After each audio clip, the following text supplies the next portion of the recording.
So this is the brand new Rollei that came out last year. One of the newest, bigger brand name cameras that we've gotten in, well, years, made by the illustrious camera modifier, Mint. Following the design principles of the original Rollei 35, Mint sought to recreate a legendary camera while adding some modern camera elements, but in some instances, I think they may have missed the mark.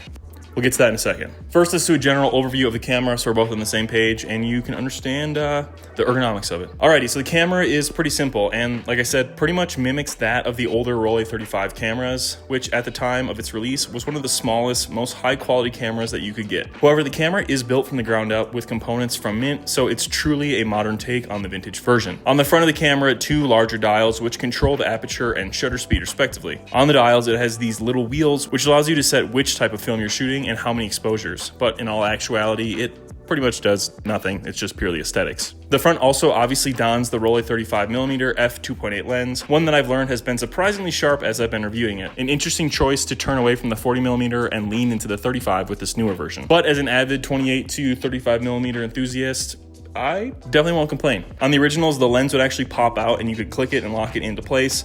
But with this new one, it's just a fixed position, which I like. It's less to fuss with in general. With that being said, there's no filter thread, which is a bit of an oversight, especially considering the metering is done through the lens. On really sunny, bright days, this thing will struggle with only having a maximum shutter speed of 1/500th of a second. So I do think that some type of ND filter would have been nice for this. The camera also has a self-timer button on the front, something I honestly really didn't mess with at all, so I can't speak too much of that. It also has the LiDAR autofocusing laser, which I really like, and we'll talk about that later.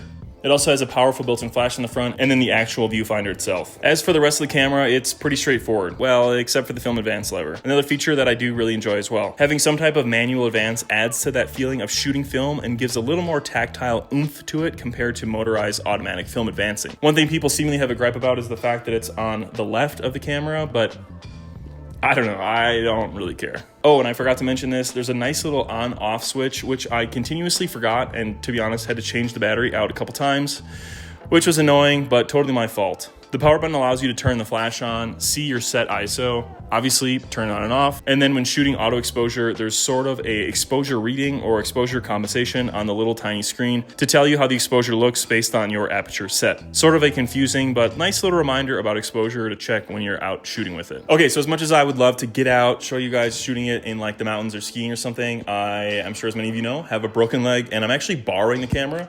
So I want to be respectful of the original owner, Brian, and get the review done in a timely manner so I'm not holding this for longer than I already have. With that being said, I did get a chance to take it on a trip with me out to Utah for work, which is where I started to fall in love with some of it, but honestly really dislike it in some other ways. Mostly one big glaring thing, which we'll get to in here in a second. The small compact form factor coupled with the manual tactile controls on the front and the super accurate sensor makes for a really accurate camera and overall just a great experience. The camera is just fun to shoot with, and with the updated technology, seems to have a really good hit rate for correctly exposed and focused photos. Like I said, the LiDAR sensor, which isn't in many film cameras at all, really does nail the focus, getting the most out of each individual frame. The lens is super sharp too, and compared to the Pentax, I love that it's a full frame camera. While I understand for beginners how a half frame can be alluring, I think that the full frame nature of this camera just takes itself a little more seriously, if that makes sense. The build quality is also really nice for the most part. It feels really sturdy and the materials feel high quality,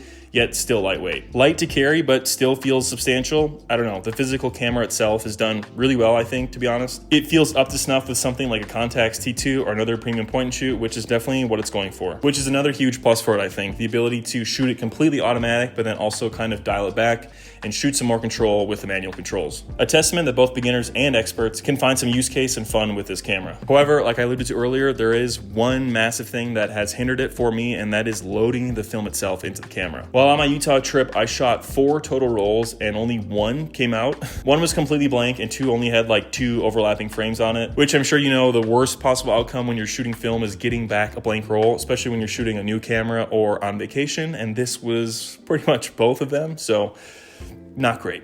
Now, yes, the Rollei 35AF's loading process is honestly not great, and I would like to think that there could have been an easier way to go about loading the film, but I also think that I attributed to it with user error. Yes, loading the camera is a known janky process. In fact, the comments on their how to load video on YouTube are hidden, so I think that says something. But I know I could have definitely taken more time research to look into how to properly load it before I'm all of a sudden in the middle of the Utah desert, stressed out with work, trying to load and fit film shots in between the normal shoot. But when you're on a fast-paced trip like this, time is of the essence, and I guess I just expected there to be a little more leeway when it comes to loading it, especially with a camera that is designed in this fashion. But with how straightforward the loading process should be, it is a bit of a bummer that it is seemingly this difficult for a lot of people. Another issue, which is probably a minor gripe, but for a camera that has otherwise good build quality, the non-flush clipping on the back of the panel when loading the film is, again, kind of wonky. It's not a deal breaker or anything, but it is something that I noticed right away when I went to load it and figured it was worth mentioning. Another small gripe that I have is that the shutter button feels honestly just kind of weird. It's the half pressed down, then once you're fully ready to go, fully pressed down type of shutter, and I don't know, maybe I've just gotten used to the simplicity of my Nikon FM or my Mamiya 7, but I like the feeling of just a simple push and click and knowing the exact timing of the moment captured, which because of this, I had a handful of stuck shutters that resulted in just wasted frames. Again, something small, but I do think it's worth mentioning, especially if there's gonna be a beginner who is getting into the camera. Okay, so let's talk about the title. Do I actually hate the camera?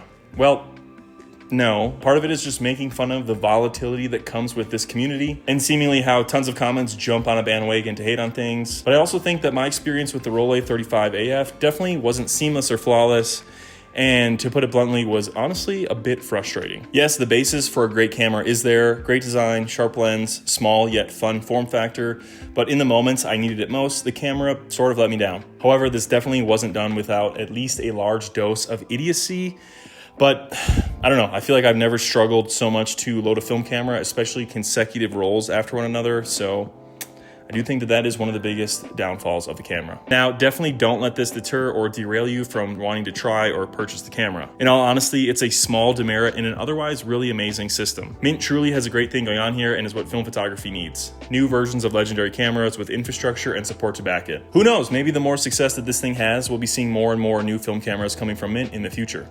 However, one silly notion that I see online is how expensive the camera is, which from a quick glance, looking at $800, yeah, it seems like a lot, but when the original Rollei 35 came out, it retailed for around $1,800, and that was during a time with lots more factories, workers, and ultimately infrastructure to help make it feasible. Whereas now, Mint is wholeheartedly sticking their necks and the business's success out there to bring us this new product at a relatively affordable price, and to that, I definitely commend them. Again, making new film cameras in the modern era is difficult, especially in 2025 with all the international trading complications, so anyone that can bring out a half-decent camera gets kudos from me. However, if we are being honest, in many cases, this $800 could probably buy you a really nice manual SLR, like a Nikon F, and probably also a point-and-shoot camera, so I understand the hesitation and a bit of the shit-talking, I guess, on the price. In one hand, I understand that it is the only feasible option to make it make sense from a manufacturing standpoint. But on the other hand, I understand that as a consumer, $800 could get you a lot on the used market, could get you probably a trip or a bunch of film. So yeah, I don't know. I think a lot of these film manufacturers are kind of in a stuck between a rock and a hard place. Yes, it's a premium plug and play camera with support, but for the price, I don't know. It's a tough call to make, but I can see the justification for wanting one and purchasing it. Other than the loading issue, I honestly did enjoy shooting with it and just might steal it for the long haul. Sorry, Brian. Otherwise, that'll pretty much do it for this one, guys. Let me know down in the comments if you've used the Rollei 35, what you think of it, and if you would recommend it to someone who's looking to get into film cameras. It truly is a camera that I really want to support and would love to monetarily invest in, but for the price and for where the camera is at now, it's a tough call. I really do think it is a tough call. Regardless, let's hope that the camera is successful, not only for Mint's future success, but also selfishly for us as consumers to hopefully get some new film cameras down the road here. Otherwise, thank you guys so much for watching. Stay safe, stay shooting. Till the next one.